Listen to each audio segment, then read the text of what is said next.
Jon M stopped by the ClevverTV headquarters to give us exclusive scoop on working on Justin Bieber's Believe tour, even filling us in on a recount of JB's recent vomiting incident on stage.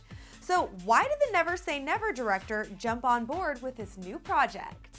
So yeah, they called me, and I've never done a live show before, so I had no idea where to even start. And they're like, no, that's why we love you, because you don't come from a background in this, and you could do something really fresh and original, which is what Justin wants to do. So yeah, they invited me to their house, so I went over there and they cornered me and said, you have to do this for us.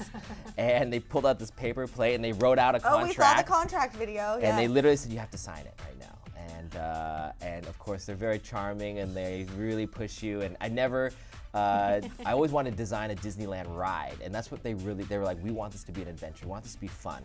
Justin's #1 thing was, we don't want this to be too grown up. I don't want to be like too sexy, like I'm not ready for that. He's like, I want this just for all my fans, parents, grandparents to come and just go on a ride. So I thought that was a fun idea, and so I signed that contract, and then about an hour later, my lawyer called me and said, I just saw this video on YouTube, and I just threw up in my paper plate. So I had to deal with that a little. I was like, no, it's fine, it's all good. So. It's worth it, it's going really well. The tours, it's been fun, other than him barfing on the stage. It really happened, huh? It really happened. I was sitting there watching it in shock. You didn't edit that video together. No, that is for real. And but he was a trooper. That was one of the most amazing shows I've ever been at. One, the dancers powered through. Like, as he was backstage cleaning himself off, the dancers were out there just creating a party. DJ Tay started creating a dance party, and they were like ready to go. Like, don't worry, we'll get out there. So they just started entertaining. So credit to them, and good thing, you know, I love knowing the dancers from D Studio and Alex D. It's been great to be able to work with them. So he's back there and he's like, I'm ready. We're like, are you sure? Because you're about to go on a crane, and on the crane you can't get off. Throw up on the audience. So we gave him a paper bag, said, here's this thing. If anything happens, do not throw up on the audience. Oh my gosh. He gets on the crane, he goes out there, does his thing, kills it.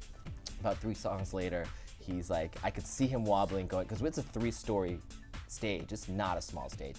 He's going up and I see him wobbling again. I'm like, oh my gosh, it's happening again. He goes back behind this drape, and you can't get to that 2nd floor. It's like there's no exit. So he's back there throwing up or doing whatever, and so we don't even know how to communicate to him. A few minutes later, he comes out and just starts talking to the audience. What's great about Justin, he's just really honest with his audience. He's like, listen, this is really hard for me, and but I want to get through this for you guys. Do you still love me?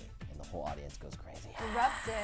It's like, wait, so you guys still love me? Even though I threw up on the stage in front of you, you guys still love me?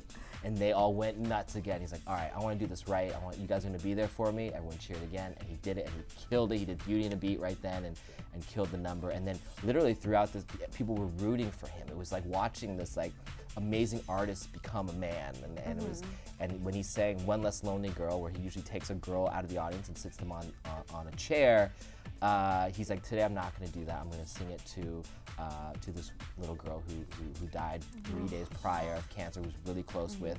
And so he sang to this empty chair, and he usually gives a crown of flowers to the One Less Lonely Girl. He put the flowers on this chair and just sings to it.